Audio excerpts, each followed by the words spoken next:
श्लाकाय चक्षुरुन्मीलितं येन तस्मै श्रीगुरुवे नमः। श्रीचैतन्यमनोभीष्टं स्थापितमेन भूतले स्वयं रूपकदामयं ददान्ति स्वापदान्तिकं। नमो महावदन्याय कृष्णप्रेमप्रदायते कृष्णाय कृष्णचैतन्य नामिने गौरते। हे कृष्ण करुणा सिंधु दीनबंधु जगत्पते गोपीश गोपिका कांत राधा कांत तप्त कंचन गौरांगी राधे वृंदावनेश्वरी वृषभानुसुते देवी प्रणमामि हरिप्रिय। वाञ्छा कल्पतरुभ्यश्च कृपा सिन्धुभ्येव च पतितानां पावनेभ्यो वैष्णवेभ्यो नमः। जय श्री कृष्ण चैतन्य प्रभु नित्यानंद श्री अद्वैत गदाधर श्रीवासादि गौर भक्तवृंद।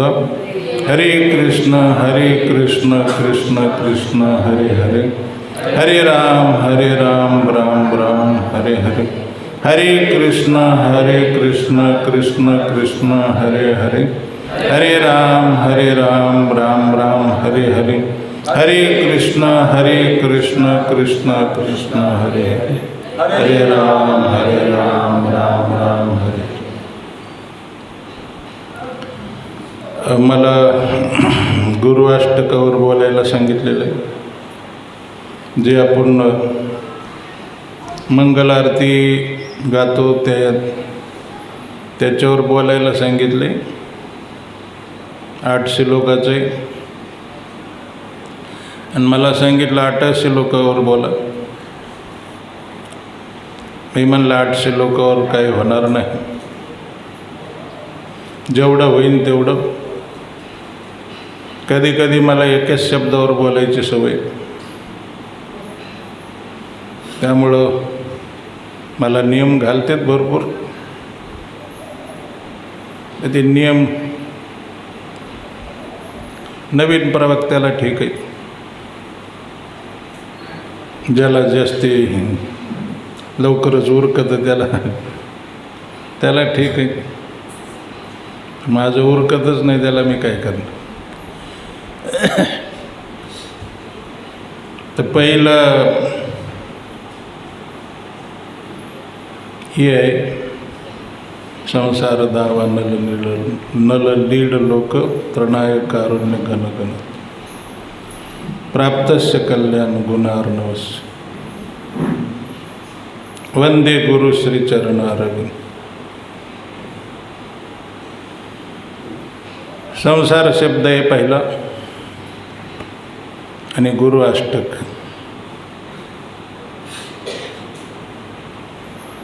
संसार आणि दावानल। दावानल अग्नीला म्हणतात, पण सर्व अग्नीला नाहीत म्हणत।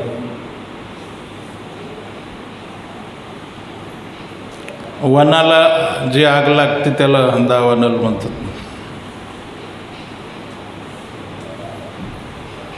पाण्यातल्या अग्नीला दावानल म्हणत नाहीत।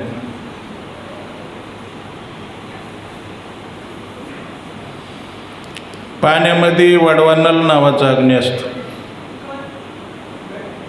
तो पाणी पित राहतो।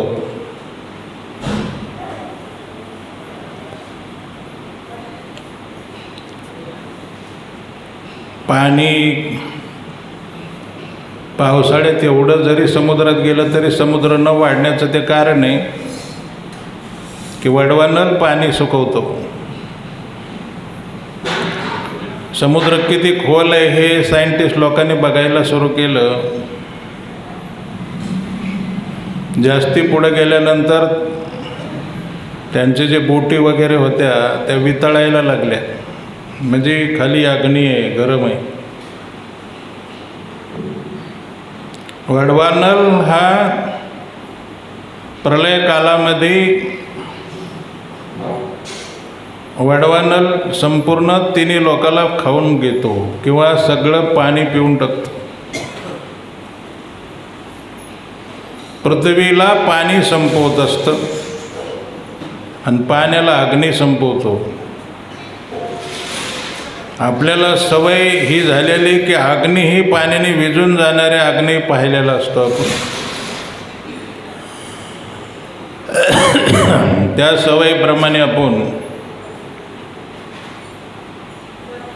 आपल्याला कोणी जर सांगितलं की पाणी अग्नी पाण्यामध्ये राहतो, पटणार नाही, मूर्खपणा आहे असं सुद्धा वाटू शकतं. सांगणाराचा मूर्खपणा आहे. हो,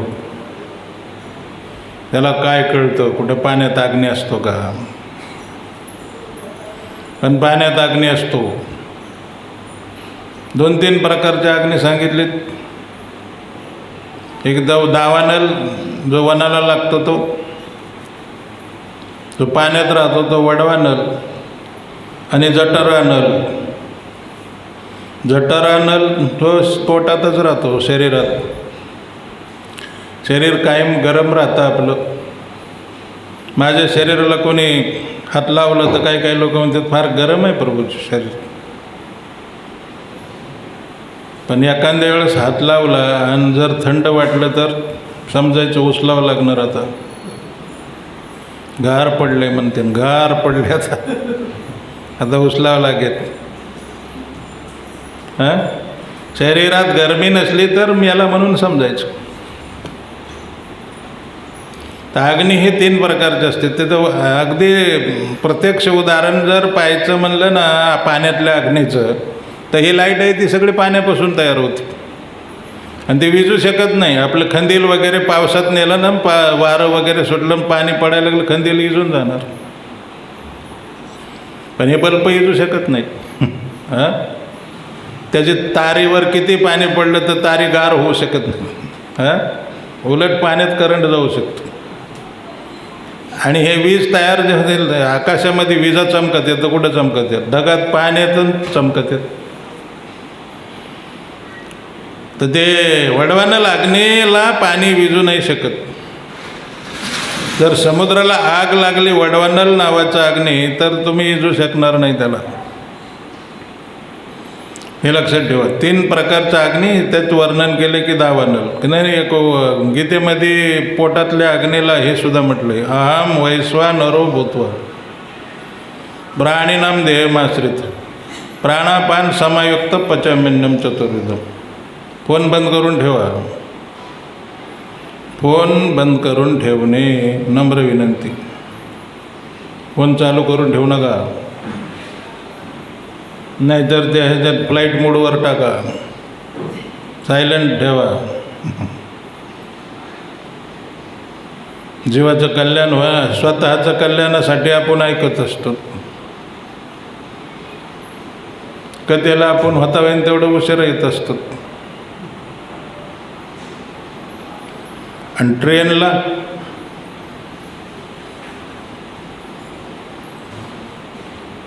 ट्रेनला जायचं असलं तर उशिरा जातो का लवकर जातो?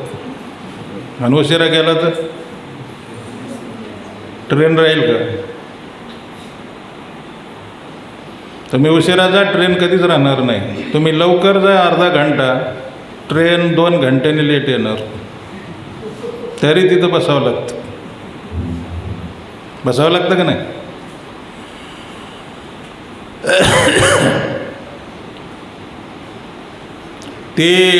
त्या ट्रेनसाठी आपण अर्धा घंटा पहिलं जाऊन बसतो.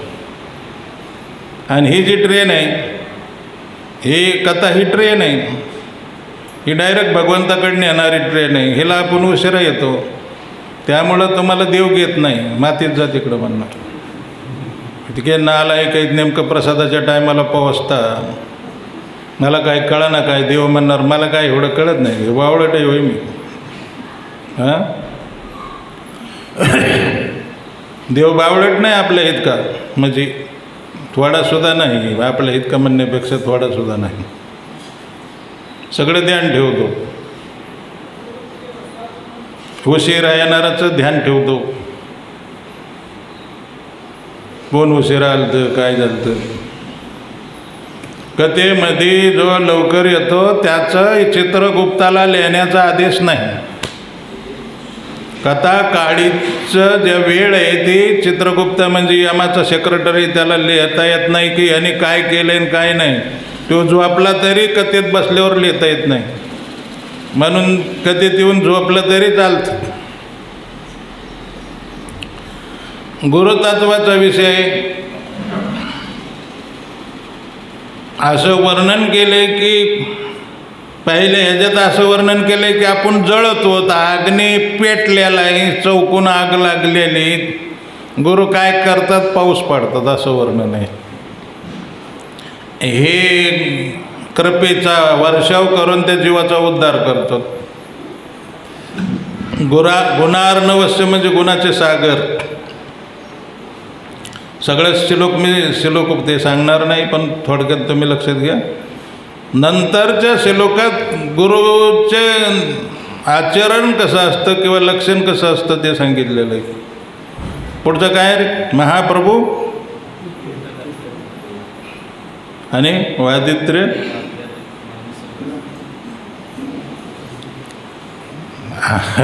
पंढरपुरात एक थोडा अंधाळा होता, वैष्णवदास नाव होतं, वारला. तो सुद्धा हा श्लोक गायचा. महाप्रभू कीर्तन नृत्य गीत वाजंत्री वाजित ताना ना असं म्हणायचं. तसं आपलं चुकीचं म्हणणारे भरपूर उताडा आलेला आहे. म्हणाला वाजंत्री वाजित ताना ना महाप्रभू कीर्तन वाजंत्री वाजित ताना.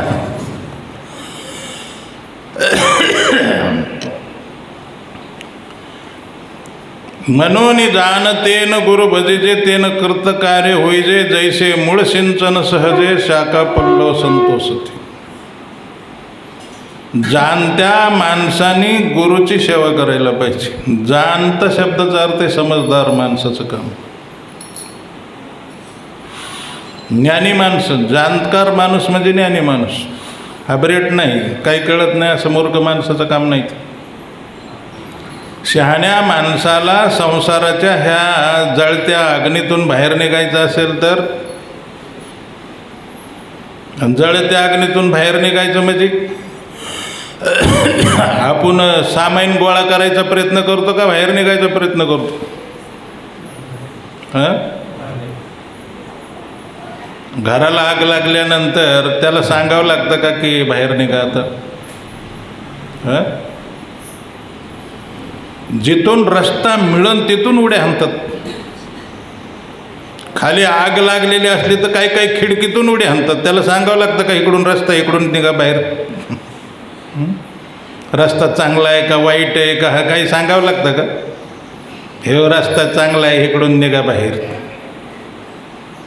तो ऐकन का? त्याला जिथून रस्ता दिसून तिथूनच उडी आणणार बाहेर. रेल्वेला लागले तर ते बसला वगैरे आग लागली तर त्याला ते कोणती आपत्कालीन खिडकी असते, दरवाजाकडून नाही जाता आलं तर त्या खिडकीतून उड्या हाणायच्या. काही काही काच फोडून आतून बाहेर उड्या हाणाय बसते.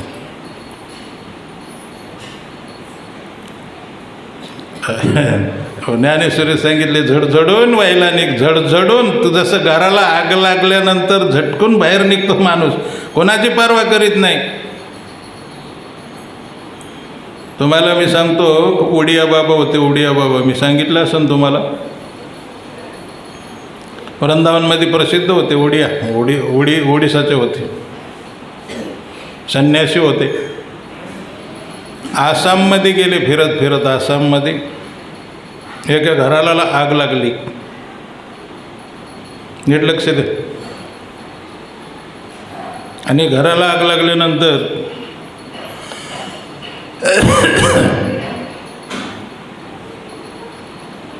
सगळे घरातले बाहेर पळून आले. एक महिला, म्हणजे महिला सगळेच पळून आले, पण एक महिला पळून आली. ती विशेष होतं. ती विशेष का होतं की तिचं मुलगा आतमध्ये राहिलं पण ती पळून आली बाहेर. म्हणजे सामान गोळा करायचं तर लांबच राहिलं, स्वतःचं मुलगं सुद्धा, एवढं मुलगं सुद्धा टाकून बाहेर आली. आणि बाहेर येऊन वरडायला लागले, माझं मुलगा आतमध्ये राहिले, कुणीतरी जा आतमध्ये. सगळं घराला आग लागलेली. ही स्वतः मुलाला सोडून आली. अलीकडच्या महिलांचे असं प्रेम असतं मुलावर, नसतंच म्हणलं तरी चालेल, पण आपल्याला हा संसार आहे ना, हा सतत भ्रमित करतो. माझं आईचं माझ्यावर प्रेम आहे, भावाचं माझ्यावर प्रेम आहे, बापाचं माझ्यावर प्रेम नाही. सगळा भ्रम. वास्तविक कोणी कोणाचं नाही, काही नाही, सगळं बकवास. वाटत राहतं की चांगलं आहे, सुंदर आहे असं वाटत राहतं. जग आहे नेहमी प्रत्येक वस्तू इथली भ्रमितच करीत राहते. 4 महिन्यापूर्वी एक जणाचं लग्न झालं. त्याच्या लग्नाला मी हजर होतो. पैसे दिले म्हणून फुकट जात नाही कोणाच्या लग्नाला. आणि ते बी जास्ती उशीर केल्यावर थांबलो नाही, कारण म्हणलं तुझं टायमात संपलं नाही.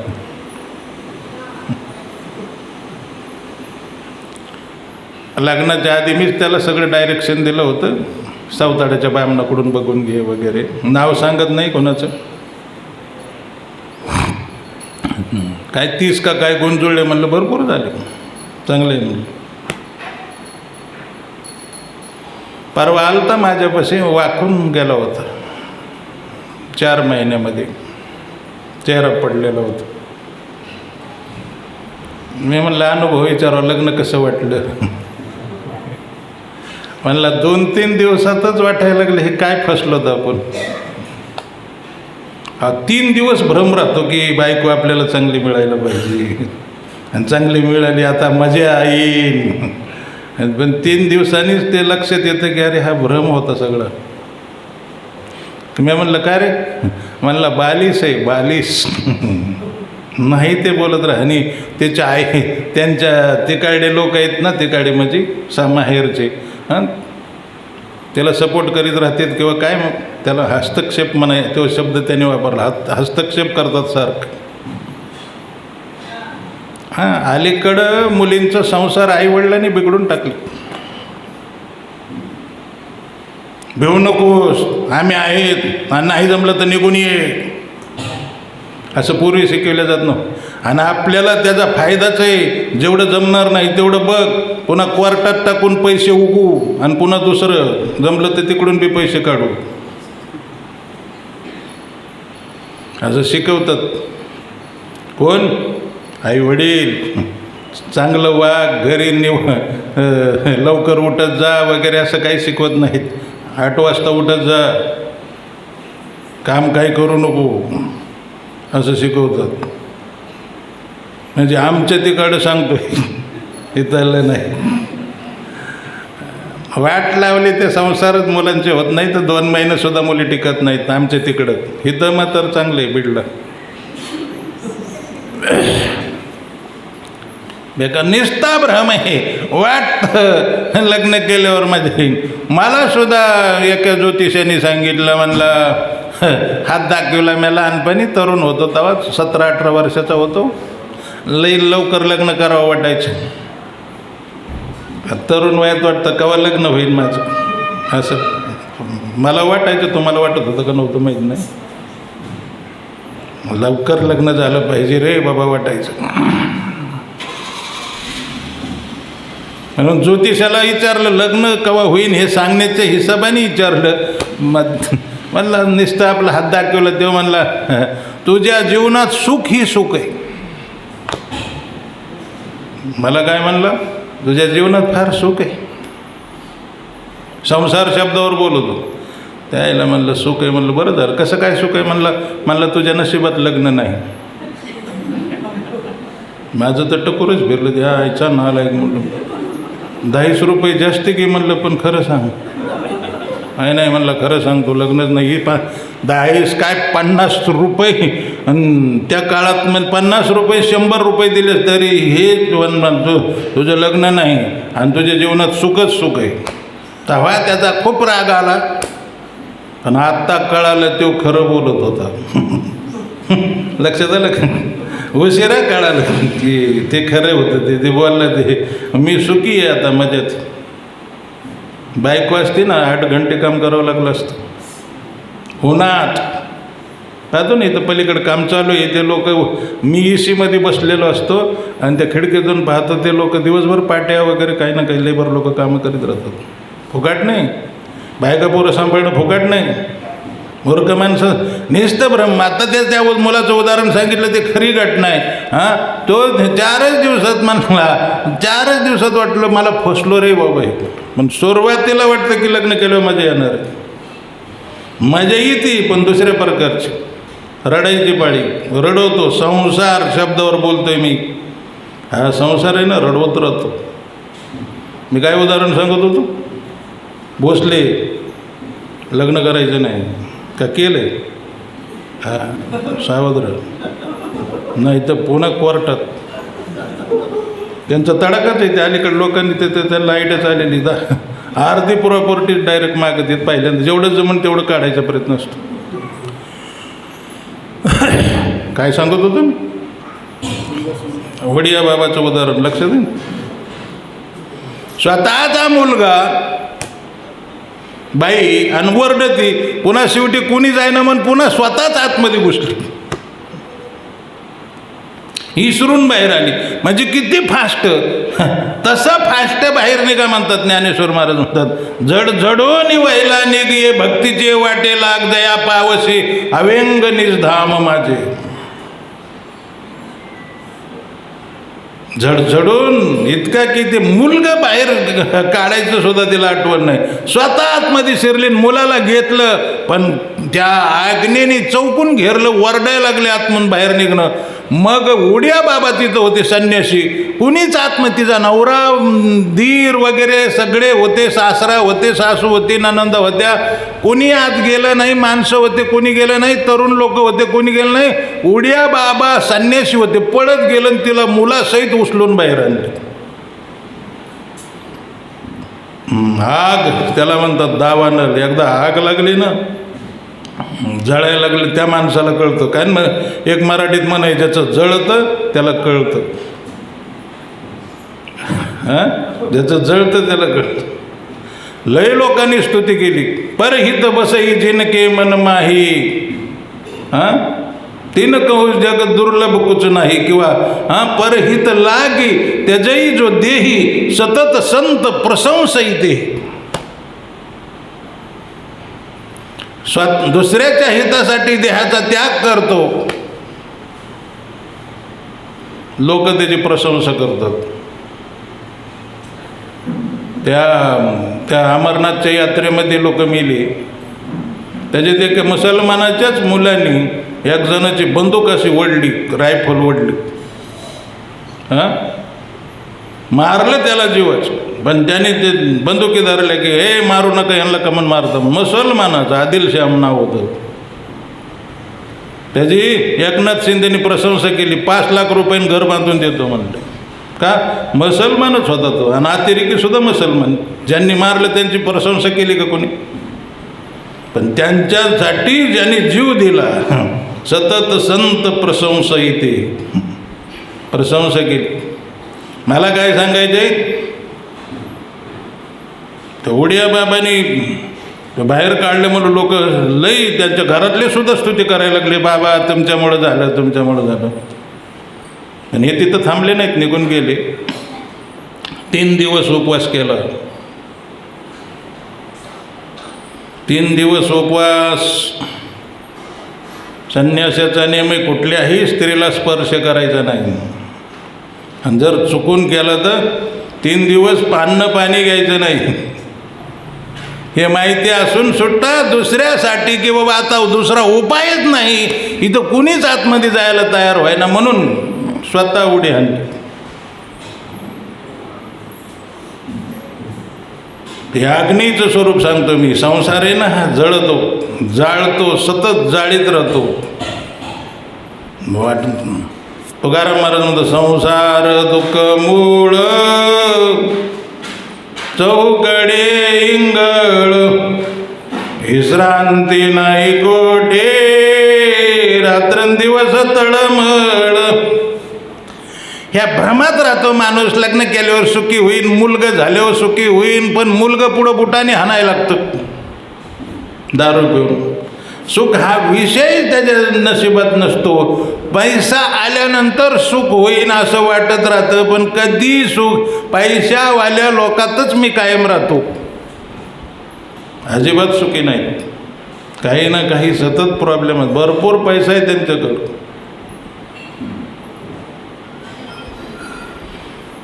सुख काही नाही. मी मध्ये इथं आलो होतो, तो शेळके आमदार आहे, शेळकेचे काय सुनील शेळके का काय, सुनील दादा काय, दांडे नाही तिकडं मावळातला, इथलं नाही सांगत बीडच. आत्ता रनिंग आमदार आहे. त्याचा एक पिओ होता, तो गाडी घेऊन आला तर मला सोडायला. इथं आलं तर पुन्हा मी 1 मिनिटं 10-5 मिनटं थांबलो, पुन्हा वैद्यकीनीला गेलो होतो आम्ही. त्याला जेवण केलं होतं तिकडं. ते 60 लाखाची गाडी होती, 60-70 लाखाची. मला म्हणला, ही 60 लाखाची गाडी तुमच्यासाठी आणली म्हणला.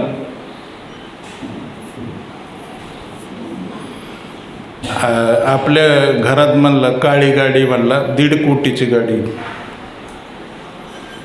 तो गरीब होता पहिला, लहानपणीपासून मी त्याला पाहिलेलं, एवढं ह्याच्यापेक्षा लहान असताना. अरे म्हणलं एवढ्या गाड्या घेतो कशाला 60 लाख 1.5 कोटीचे. पण नाही म्हणलं, एक जणाकडे आपले पैसे होते म्हणलं, त्या पैशात ती गाडी आणली. पैशात गाडी आणली म्हणजे 1.5 कोटीची गाडी वापरणारा किती पैशावाला होता तो? ड्रग भरायचा, 500 रुपयाच्या नोटामध्ये ड्रग भरून वाढायचं असं. आता त्याची बायकोन पोरंसुद्धा निघून गेलेत माहेरी, आणि जेवढे 5-50 नोकर होते तेही सोडून गेलेत. आणि आहे फक्त 70-80 हजार लाखाचा बंगला आहे, तेवढाच त्याच्यापाशी राहिला आहे. आणि 1 का 2 नोकर अजून पैसे मागत राहतो म्हणे मला. म्हणजे काय, असलं किती तरी ते सुख देणारं नाही, निवड दुःख देणारे. 500 रुपयाच्या नोटामध्ये ड्रग घालून वडीत होता. आम्हाला 500 रुपये बघायला मिळत नाहीत लवकर, बरं काय का नाही. आणि तरी सुख आहे का तो? त्याच्या घरी कुणी राहिलं नाही, त्याच्याजवळ मरायच्या टायमाला एकटा मरणार, उचलायला कुणी जातं का नाही. आणि पैसा हा सुख देणारा नाही. भ्रमही हा सगळ्या नुसतं वाटतं आम्हाला बरं. पण संसार दुःख मूळ, संसार दावानल असं म्हटले. जळणारा संसार आहे, सतत जाळत राहतो माणसाला, भ्रम उत्पन्न करीत राहतो. आणि गुरु महाराज कृपा करून काय करतात, पण निष्ठा पाहिजे. पाऊस पाडतात, कृपेचा पाऊस. तुम्हाला आम्ही जळतो म्हणजे प्रत्यक्ष जळत नाहीत, पण संसारामध्ये होरपळून निघतो आणि त्या जीवाला शांत करण्यासाठी कृपेचा वर्षाव करतात, कृपेचा पाऊस पाडतात गुरु महाराज. तर नाय कारुण्य घन घन तुम, घन पावसाला म्हणतात. हे रे घन, हे रे घन, मराठीमध्ये शब्द आहे. नाव घाल माझ्या मना, हे रे घन घन घन तुम, घन घनश्याम. हे पावसाचं नाव आहे. पावसाला म्हणतात, मेघाला म्हणतात मेघ श्याम, घनश्याम. अलग अलग घन घन तुम शब्द आहे. नीट आहे का? तर गुरु ते करतात, पण प्रॉब्लेम अलीकडं आपले निष्ठा टिकून राहत नाही, हे विशेष. कारण आपण वृंदावन केलं की वृंदावनमध्ये गेले की लगेच माघारी आल्यावर दुसरा जप सुरू करतो, राधे राधे राधे राधे राधे. झालं, बदलला कार्यक्रम, मंत्र बदलला, गुरु बदलला. आपल्याला गुरु बदलायला, मंत्र बदलायला, ते जणू का पार्टी बदली, जणू का एखादा पक्ष बदलला, ह्या पक्षातून त्या पक्षात. आज सकाळी एखादा नेता आमक्या पक्षात असलं तर संध्याकाळी दुसऱ्या पक्षात असतो.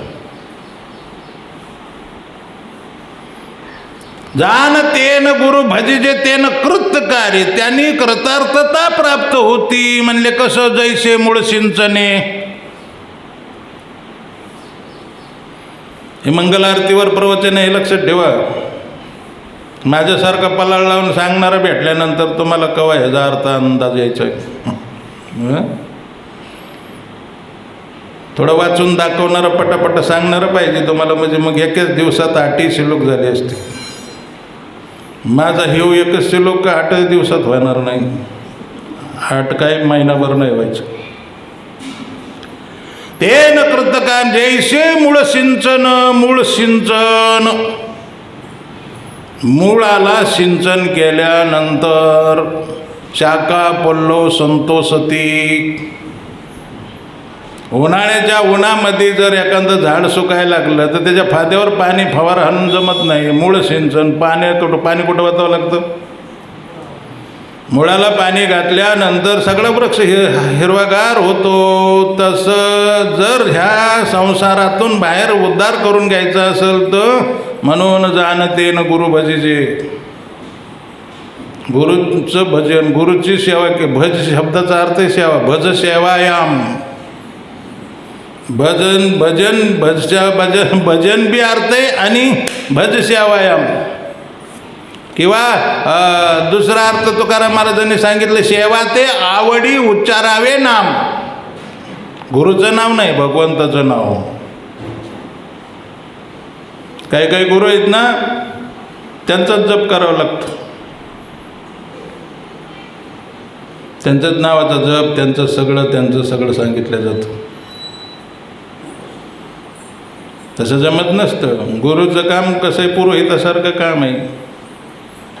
पुरोहितासारखं म्हणजे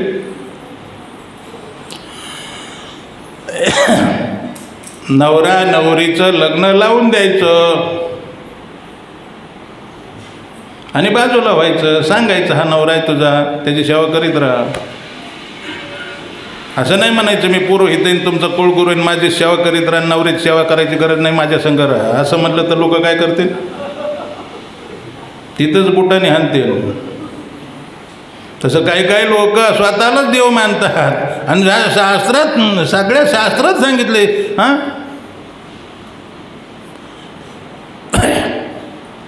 साक्षात हरित्वेन समस्त शास्त्रे, असं सुद्धा पुन्हा सांगाय बसलेत. साक्षात हरी गुरु. पण मागून काय म्हणले, किंतु प्रभोर्या प्रिय येव, भगवंताचे प्रिय येतं म्हणून भगवंतासारखं सेवा करायची. भगवंताचे प्रतिनिधी, डायरेक्ट भगवान नाही. गुरु म्हणजे डायरेक्ट भगवान नाही, पण भगवंताचे प्रिय येतं.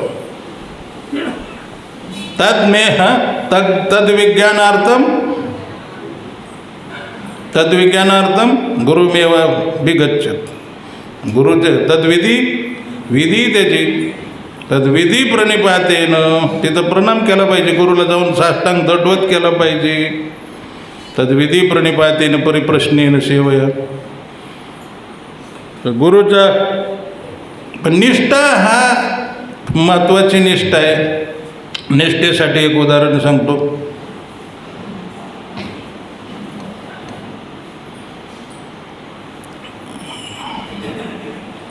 गुरुने पाहिलं की एक शिष्य आश्रमात, गुरु अडकले होते आश्रमात.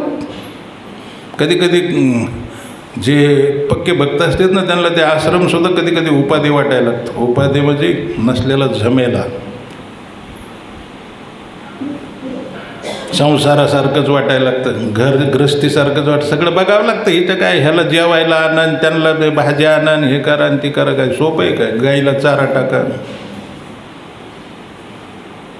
मग ते एक शिष्य त्यांना असा भेटला,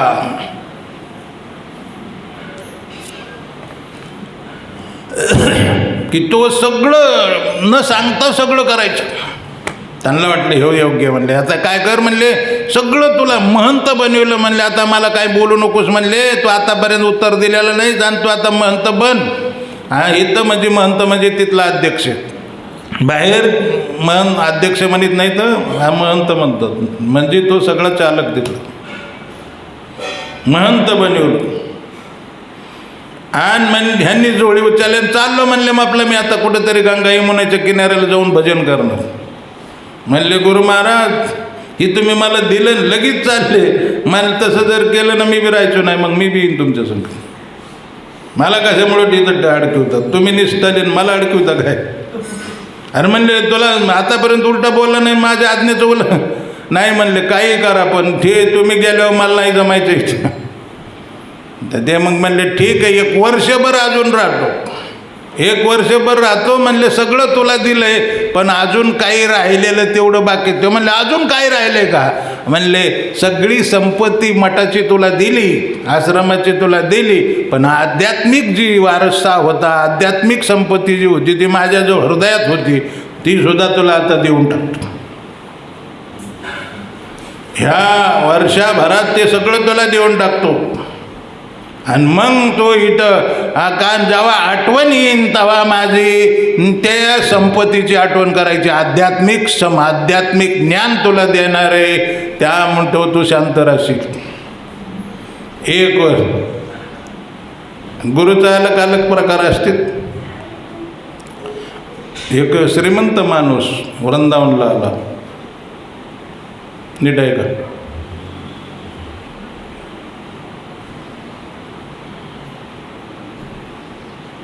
तो काय तो सौरभ आहे का? सौरभ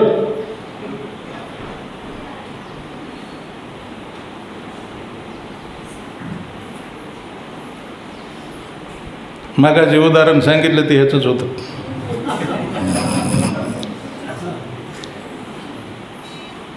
वाकून गेला विचार.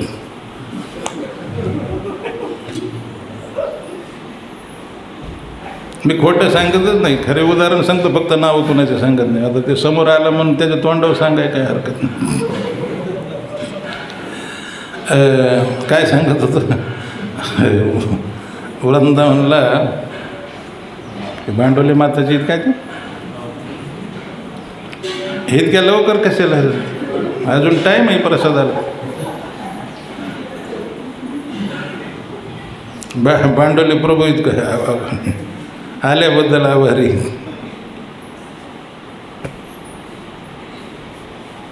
काय सांगत होतो? श्रीमंत माणूस होता, घडी हातात सोन्याची घडी, तीन अंगठ्या फेंगट्या, पैसे 50-50 हजार काय असतील ती पैसे ते होते. पण भावूक होता, खूप श्रीमंत होता पण भावूक होता. कुठल्याही महाराजाला भेटायचा आणि मला देव कधी भेटेन, पुसावे से हेची वाटी जे जे भेटे तयासी. देव कृपा करील मज काय लाज राखीन. विचारावं वाटायचं, सारखा विचारायचं आणि रडायचं, म्हणायचं मग आता मी जगू शकणं, मला देव पाहिजे. ह्या जी भाषा आता मी बोलायला लागलोय त्याला पूर्व अनुराग म्हणतात. शास्त्रामध्ये त्याला पूर्व अनुराग, भेट देवाची भेट होण्याच्या आधीचा अनुराग म्हणजे पूर्व अनुराग. आणि भेटल्यानंतर जो अनुराग असतो त्याला मिलन अनुराग म्हणतात. आणि भेटून देव दूर गेल्यानंतर जो अनुराग असतो त्याला विरह अनुराग म्हणतात. पूर्व अनुराग, मिलन अनुराग, विरह अनुराग. काय सांगत होतो ते, कुणाला बी विचारायचं कुठल्या आश्रमात मला देव कधी नाही, तेव्हा जप करा, भजन करा असं लोक सांगायचे, साधू सांगत असतात. आल्याच कोण त्याला काय देव कोण दाखवणार? तो काय म्हणे, देव दाखविणे दृष्टीन तयासवे भेटी थोर पुण्य. देव एखादा जर देव दाखवणारा माणूस भेटला तर त्याच्या संग भेट होणं तुकाराम महाराज म्हणतात थोर पुण्य म्हणजे मोठं पुण्य आहे, ते फार मोठं पुण्य. देव दाखवणारे भेटत नाहीत, देवदेव करणारे भेटतात लोक, नाही का? आता हे दिंड्या निघते, लाखोच्या संख्येने लोक त्याच्या संघ देवदेव करणारी संख्या भरपूर आहेत. उडंदट्या गाई म्हैशी आणि शेळ्या परी त्या निराळ्या काम देणू देवदेव करणारे उदंड असतील, पण देव दाखवायची हिंमत आहे का त्यांची? उदंड त्या गाई म्हैशी आणि शेळ्या, म्हशीन शेळ्या आणि गाई भरपूर आहेत दूध देणाऱ्या, पण कामधेनू थोडीच असते. कामधेनू एखादीच असते. कल्पतरू रोया नव्हती बाबळा, पूर्वी ती फळायची ती. कल्पतरून रुटीचे झाडं आणि बाबळीचे झाडं, बाबळीचे झाड आणि रुटीचे झाडं. कल्पतरू रोया नव्हती बाबुळा, कल्पतरू होणार नाहीत ते बाबळीचे आणि रुटीचे झाडं. बाबळी त्या बाबळी, कल्पवृक्ष तो कल्पवृक्ष. तसं देव दाखवणाऱ्या कधी कुणाला बी विचारायचं मला देव कधी भेटेल. आणि तिथं वृंदावनमध्ये ठग बी फार. आमच्या काळात तर खूपच होते, मर्डर पण व्हायचे साधू लोकांचे. आता ते युग आल्यापासून काय केले त्यांनी, म्हणले एन्काउंटर. आगावपणा केला की फिनिश. त्यामुळं थोडं फरक पडाय करा आता, नाही तर डेंजर होतं तिथं. माझ्या लहानपणीच्या काळात तर खूपच. आता मी सगळं खडानखडा मला ब्रजमधलं माहिती होतं. आता जर गेलो तर वृंदावनमध्ये फिरायचं मला कळत नाही, कारण बदल झाला सगळं. करायचं काय. ती आळंदीला मी लहानपणी होतो तेव्हा ती आमचं पाटोदं आहे ना, पाटोद्यापेक्षा लहान होतं. आता बी पाटोदं बी खूप मोठं झालं आहे बीडसारखं. त्याच्यापेक्षा ती आळंदी लहान होती. आता पुण्यात याड झालेली, काहीच कळत नाही तिथं कुठून कुठे सगळं एकच झालं. दिवाळंदीला जायचं आम्ही एखाद्या वाटावर मधुकरी मागायची एखाद्या घरी आणि एखाद्या विहिरीवर तिथं झाडाखाली बसून खायची, पाणी प्यायचं तिथं. असं असायचं. आता कुठं झाडं नाही, सगळे दुकानं घरं कंपन्याच झाले. गेले ते दिवस आणि राहिले ते आठवण. मी काय सांगत होतो, प्रत्येकाला ते विचारायचं तिथं ठग बीग भरपूर आहे, चोराची कमी नाही. ती त्याला वाटलं ह्याच्यापाशी माल पाणी भरपूर आहे, तो चोर होता. त्याने आपलं साधूचं नाटक केलं आणि त्याला म्हणला, हे काय बालक तुझे क्या चाहिए? म्हणले मुझे देव चाहिए, मेरे को भगवान का दर्शन चाहिए, आ जाओ अभी दर्शन कराता हूँ. आता हो चोरच म्हणले हो काय. चल नदी के किनारे, जमुना किनारे चल, स्नान करो, सब कपड़ा उतार दो इधर, सगळं बाहेर काढ. हे धन आहे ना तुझ्यापाशी, ह्यानेच तुला देव भेटाना. धन सगळं बाधक आहे म्हणला देव. देव सगळं बाहेर काढून इथं ठेव, आतमध्ये हो. नदीत डुबकी हाणली. ह्याचे दिवस होते ते डिसेंबर जानेवारीचे दिवस, म्हणजे थंडीचे दिवस.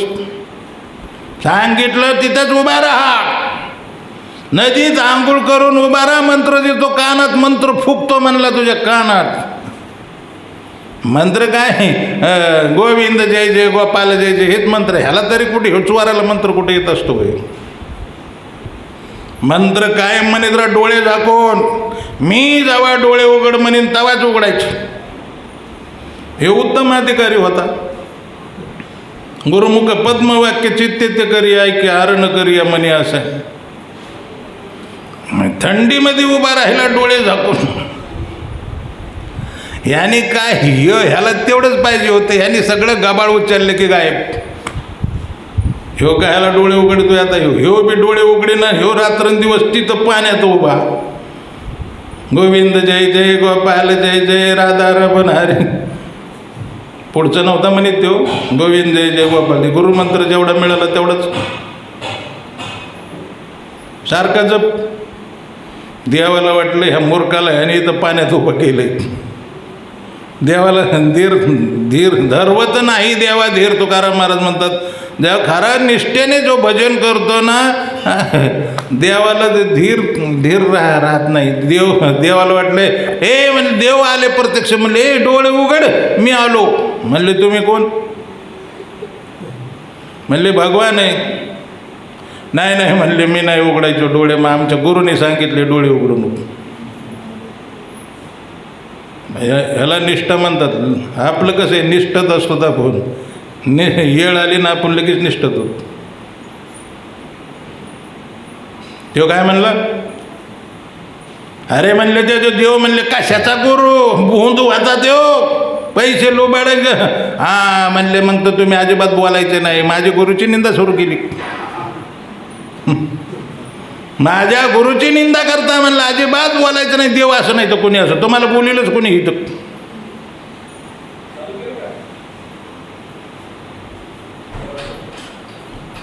फोनवर बोलू नका. मी काय सांगत होतो, हां माझ्या गुरुची निंदा सुरू केली माझ्यासमोर. अजिबात पुन्हा बोलायचं आणि तुम्ही देवच नाहीत मान जा. देवाला वाटलं हे काय ऐकणार नाही, देवाला काही सहन व्हायला का कुडकुड कुडकुड करायचं. थंडीत असली गार, दिवसात दुपारी 12 वाजता कडकडाची कडकडून थंडी असते. मथुरा वृंदावनला ज्याने राहिले त्यांना माहिती, दिवसासुद्धा थंडीत एवढी टेम्परेचर असतं. रात्री 12ला जेवढं टेम्परेचर तेवढं दिवसा 12ला. तेवढं रात्रंदिवस तिथं पाण्यात. देवाला वाटलं, म्हणले आता हे चोर म्हणले हो भाड खाऊ, जोपर्यंत डोळे उघड म्हणत नाही हो तोपर्यंत काही उघडणार नाही.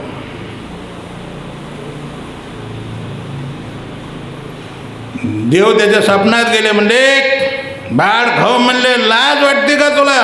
त्याचं सामान सगळं चोरी करून त्याला पाण्यात उभा केलंस. बघ म्हणले, जर का त्याचं जर तिथं जाऊन नाही सांगितलं डोळे उघडायला, तुझ्या सगळ्या कुळाचा नाश करून टाकेल. ही रडायला लागलं, लट लट लट लट लट लट. चोर सुद्धा देवाला भीतीत, कुणी बी. नास्तिक सुद्धा, जर खरोखर भगवंताने त्याला धमकी दिलं नाही, नास्तिक सुद्धा लटलट का पाय बसलाय. नास्तिकाला देव दिसतच नाही, त्यामुळे त्याला वाटतं काय कायचं देव आणि कायचं काय. पण दिसून समोर दिसल्यावर आणि शस्त्र काढल्यावर नास्तिक सुद्धा सिद्धांती मम गात्र आणि मुखंच परिशोषित. लटलट कापाय लागलं. गेलं म्हणले, बाबा उघड रे, डोळे उघड, मी आलोय तुझा गुरु, डोळे उघड. भगवान समोर खडे, मग भगवान समोर उभे आहेत. यांनी डोळे उघड, पण समोर प्रत्यक्ष भगवान, डायरेक्ट भगवंत दिसले. आता ह्यो गुरु होता का परंपरेतून? कुठल्या परंपरेत होता? एवं परंपरा प्राप्त मिमम राजरसे विदुम. ह्यो चोर परंपरेतला होता. आणि ह्याने निष्ठा धरली. आपली श्रद्धा टेकत नाही, ते सांगण्याचं तात्पर्य. वृंदावन गेलं की लगेच एखादा आश्रम जरा गर्दी पाहिली की त्यानं बाळबाळे बदललाच गुरु लगे. अरे एक निष्ठेने राहिल्याशिवाय कुठल्या संप्रदायात जाऊन दीक्षा घ्या. भजन नाही केलं तर कुठंच देव भेटणार नाही, भजन केलं तर ह्या संप्रदायात बी देव भेटणार. ज्याला दिसलं भगवंत दिसलं, सुंदर ते ध्यान व बेवटीवर. राजस सकुमार मदनाचा पुतळा रवी शशिकळा लोक, हे सुंदर भगवंताचं दर्शन झालं. पण ह्या चोराला कुठं दिसतंय? चोर म्हणतो, तुला दिसतंय काय? म्हणलं, मला प्रत्यक्ष भगवंताचं माझं समोर दिसतं, दर्शन. आता म्हणले, मी शेवटी गुरुचे कसा का असा तुझा येडा वाकडा का व्हायला, मला सुद्धा दर्शन होऊन जाऊन दे. आता काय थोडं उदारांतकरण कर. कोण म्हणतो? ह्यो शिष्याला म्हणतो चोर. हे म्हणले भगवंत म्हणले, आमच्या गुरु महाराजाला तुमचं दर्शन झालं पाहिजे. ते म्हणलं, त्याचं दर्शन करण्याचा अधिकार नाही, पण तो त्याला स्पर्श कर, त्याच्या जवळ जाऊन खेटून उभा राहा, म्हणजे दर्शन होईल. ह्याला स्पर्श केल्याबरोबर त्याला दर्शन झालं. पण हे अधिकारी अनाधिकारी होतं, चोर होता, डाकू होता, लुटपाट करणारं होतं. तो काय बघतं थोडंच होतं, ठग होता महाठग. पण ह्याच्या आशीर्वादाने, पण शिष्य जर निष्ठावान असेल ना, कधी कधी गुरुला सुद्धा लाभ होतो. असे कितीतरी उदाहरण आहे. तर भक्तमालमध्ये सुद्धा भरपूर. एक कथा तुम्हाला मी सांगतो. तर टाईम तर संपला, टाईम संपला बरोबर. 9:15 झाले. वाढीवला काय सारा तिथं सांगितलं 8 ते 9 आहे, आता 9:15 झालं, पण 9:30. एक आश्रममध्ये, मोठा आश्रम होता, गुरु चांगले होते तसे. पण आश्रमात कधी कधी रासलीला, कधी कधी भरतनाट्य, कधी कधी असे कार्यक्रम, आध्यात्मिक कार्यक्रम ठेवीत असतात. हसाय काय झालं? लगेच कळालं काय? काही लोकांना माझं प्रवचन आधीच कळत, आणि काहीला ऐकूनही 3-4 दिवस कळत नाही.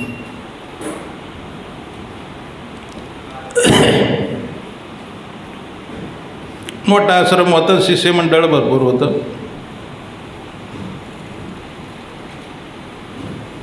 कार्यक्रमात मोठं, हे आश्रमात मोठ्याले कार्यक्रम व्हायचे.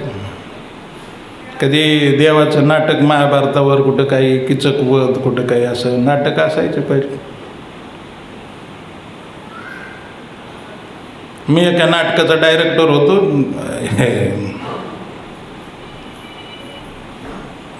ध्यानात आलं म्हणून सांगतो उदाहरण. द्रौपदी वस्त्रहरण म्हणून नाटक होतं. म्हणलं द्रौपदी कोणाला बनवायचं? ते कसं आहे, खेड्यामध्ये तर थोडा अहंकारी लोक असतात. त्याला म्हणलं ना, बाईचं पात्र करतो का? ते नाही, आपण गाड्याचं पात्र कर. एक मुलगा खूप सुंदर होता दिसायला, बाई केस हे काय मिश्या वगैरे काय नव्हत्या, तरुणा मुलगा होता. नीट बस रे, तसं काऊन बसलं? हे गोरा गोमटा मुलगा होता, म्हणलं साडी फिडीन मेकअप केल्यानंतर चांगला दिसून, द्रुपदी चांगली सोबत. त्याला म्हणलं तो द्रुपदी होतो का? म्हणलं द्रुपदी झाला असतो, पण मला बिड्या वाढायचे लय नाद. काय वाजते?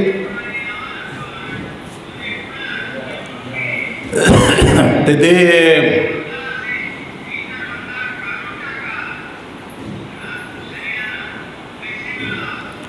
त्याला म्हणलं बाबा पडद्याच्या मागं आला ना तुझं पात्र संपल्यानंतर, पडद्याच्या मागं आला की ते प्रयोग संपल्यानंतर लगेच तुला 2 बिड्या संगत येत जाऊ पेटून, पण तू हो बाबा म्हणलं.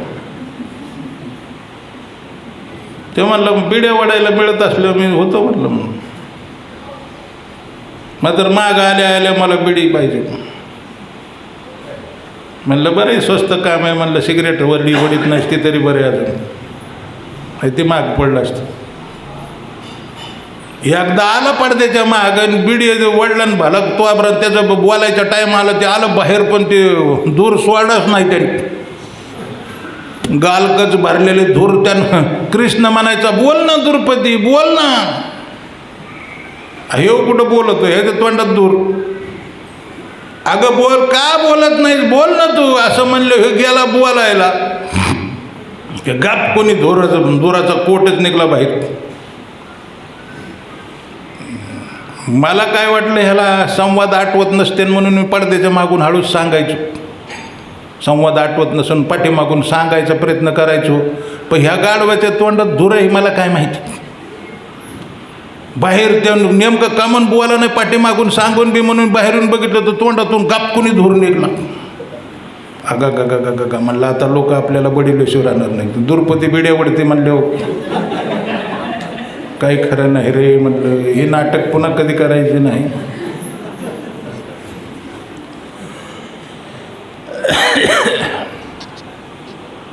कृष्णाने मात्र वेळ मारून नेले. म्हणला द्रुपदी आत्ता मला कळालं की तुझा अग्नीतून जन्म झालेला आहे. कारण दृष्टद्युम्न द्रुपदी अग्नीतून यज्ञकुंडातून प्रकट झाले होते. कृष्ण म्हणे द्रुपदी आत्ता मला कळालं की तुझा अग्नीतून जन्म झाला, कारण तुझ्या तोंडातून अजून दूर निघतो. आईला म्हणलं ह्याला कसं सुचलं काय. ह्यो संवाद तर काही नव्हता नाटकात, कसं सुचलं काय. आणि ती द्रुपदी वस्त्र हरण होतं ते 5-6 साड्या नेसवल्या होत्या तिला द्रुपदीला. दुःशासनाला सांगितलं की बाबा 5च वड. हे गांजे ओढून आलं का काय कोणाष्ट. ही सणा 6वी साडी अंडरवेलवरच द्रुपदी कपाळावर हाणून घेतलं मी. तेव्हापासून मी कधी डायरेक्टर नाही झालो.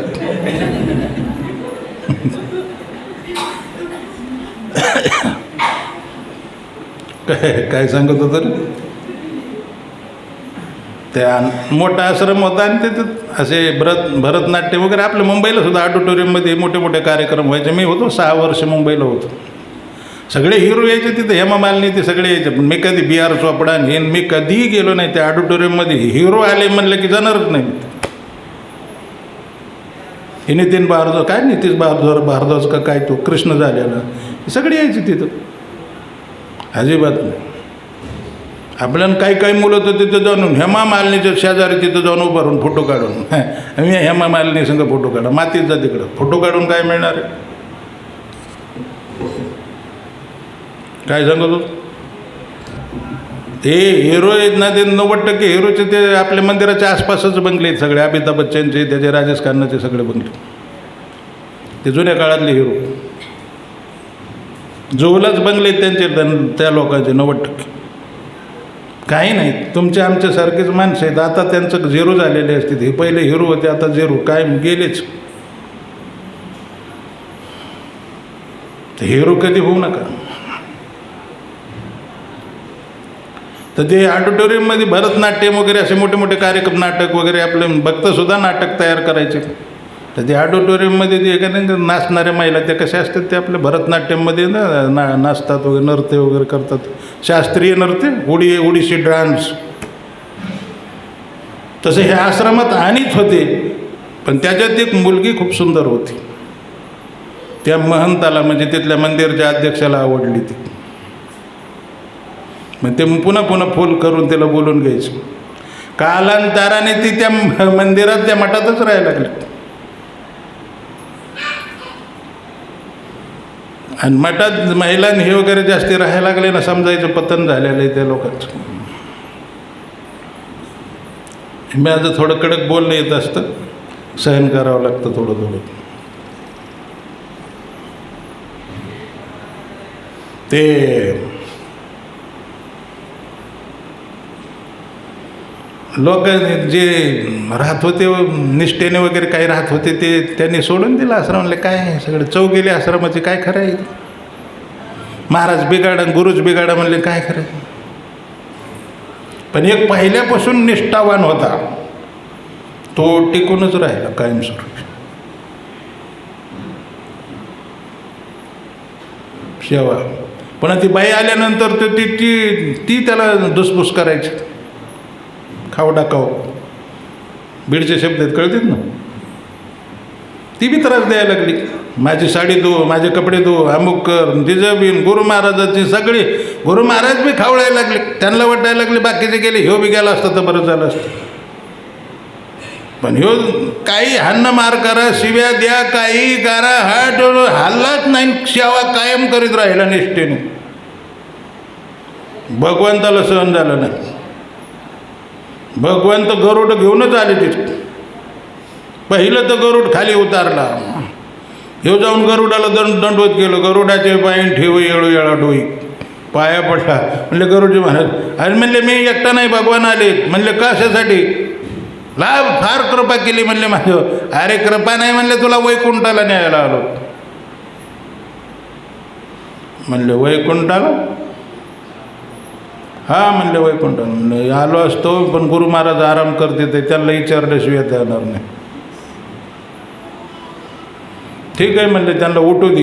येऊन आलाय काय म्हणले. अरे तो कायचा गुरु आहे तो, भोंतोय म्हणले.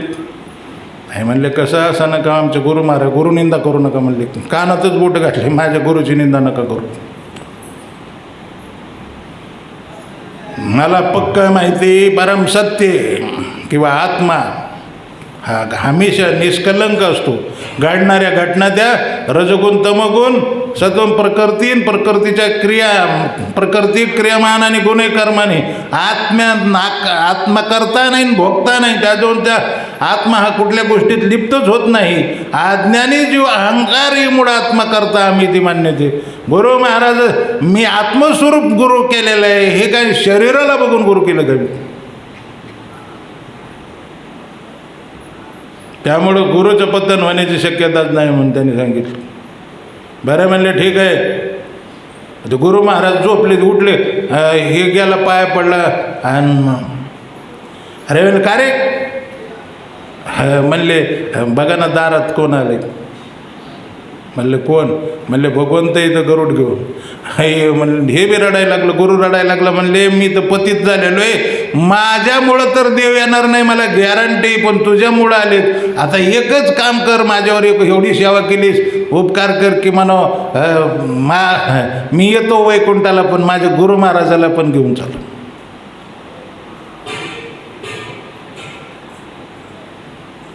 हे गेलं म्हणले मी येतो वैकुंठाला बरं का, पण आमच्या गुरु महाराजाला घेऊन चालू. फार जुन्या महात्म्याने ही कथा सांगितली. गणेशदास भक्तमाली म्हणून होते, सिद्ध पुरुष होते, त्यांनी सांगितलेली कथा आहे वृंदावनमध्ये. गणेशदास भक्तमाली.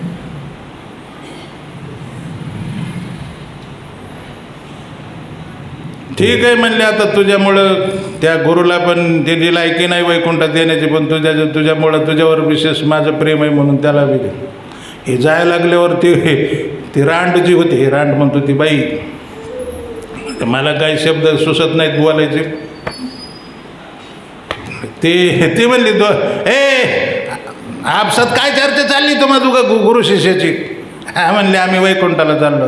वैकुंठाला म्हणले मी घरदार सोडून सगळं सोडून तुमच्यासाठी मी इथं आले, मला सोडून चाललात का? असं एवढं निर्दयी, मला सुद्धा न्या.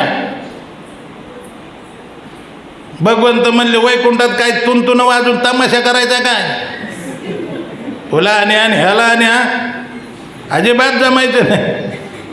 तेव्हा ह्यो शिष्य म्हणला मग ह्यांना दोघाला घ्या, ही गुरुमाता आहे म्हणला. आता ही गुरुमाता आहे का अवलाद? पण भगवंत ह्याच्यावर कृपा केल्यावर भगवंताला काय फरक पडत नाही. भगवंता सारे आम तो सर्व पापेभ्यो मोक्षयिष्यामि मांसच. कारण भगवंता पुढं हे भगवंत म्हणले हे पापीत, म्हणले पाप कुठं राहतं का? म्हणले तुम्हाला पाहिल्यानंतर हां तर काय तुमचं दर्शन झाल्यानंतर पाप कुठं राहते? जहा कृष्ण तहा नाही माया राधिकार. कृष्ण सूर्य सममाया अंधकार. तुमचं दर्शन झालं म्हणले आता यांचं पाप कुठं राहिलं? म्हणले सगळं पाप नष्ट झालं दर्शन झाल्याबरोबर. हा म्हणले हे तर मला आठवणी बरं येऊ द्या म्हणले. सगळे नेले, तिघं नेली कुठं? वैकुंठाला. कशामुळं? आता ही सगळे जी उदाहरणं मी सांगितले हा निष्ठेचा प्रश्न आहे. जे बाकीचे भरपूर शिष्य होते ते पण ते सोडून आश्रम सोडून निघून गेले होते, पण हा निष्ठेने तिथं राहिला म्हणून देव त्याला भेटला. मी गुरुतत्वाबद्दल सांगतोय की आपण काय पाहतो की गुरुचेच फॉल्ट आहे किंवा हे दुसऱ्या वैष्णवाचे दोष पाहण्यातच आपण आपलं जीवन घालवतो. पण काही जे निष्ठावान असतात ते गुरुला गुरुच मानून शेवटपर्यंत निष्ठेने सेवा करीत राहतात आणि ते विजयी होतात, सक्सेस होतात. हां तर मला सांगायचं आहे की जे गुरु अष्टक आहे त्याच्यामध्ये काही पहिलं श्लोक काही संपलेलं नाही. संपला नाही म्हणलं, पहिला शब्द संपला नाही म्हणलं तरी चालेल. पुन्हा कधी टाईम मला ते अध्यक्षांनी सांगितलं सगळंच अष्टक सांगून टाका. मी म्हणलं मला नाही जमायचं. दुसरा एखादा पोरगा बसवा. या नरसिंग चैतन्यसारखं काय नरसिंग अवतार का काय नरसिंग हां सौम्य नरसिंग. एक उग्र नरसिंग असतं, हे सौम्य नरसिंग आहे. असल्याला बसवलं ना सगळं अष्टक एका दिवसात सांगून मोकळे होते. 10-20 मिनिटातच जिकाडी तिकडे हरे कृष्ण प्रवचन संपलेलं. अजून एक तुम्हाला सांगतो.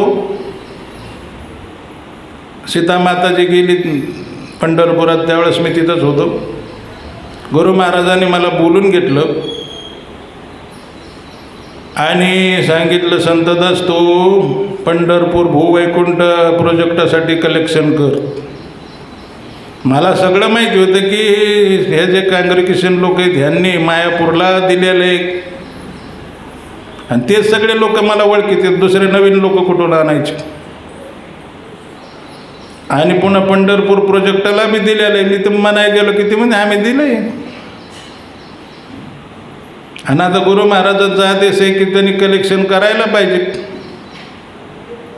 तर मी स्वतः ठरवलं आहे माझा 1 लाख रुपये द्यायचे.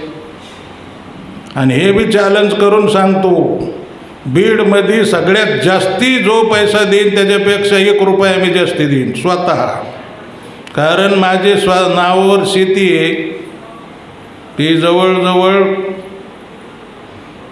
6-7 एकर शेती. आता विहीर पाडली, अजून काम चालू आहे.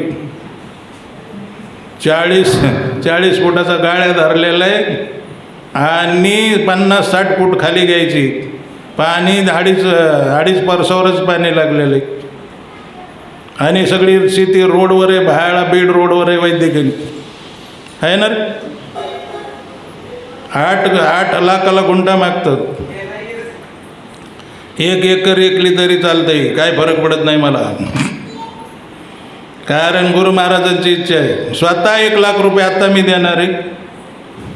बारामतीला एक जणाला फोन केला, बारामतीलाच माणसाने मला फोन केला होता की माझे गुडघे दुखत आहेत. मी ह्याच्यावर बसलो नाही ना आसनावर.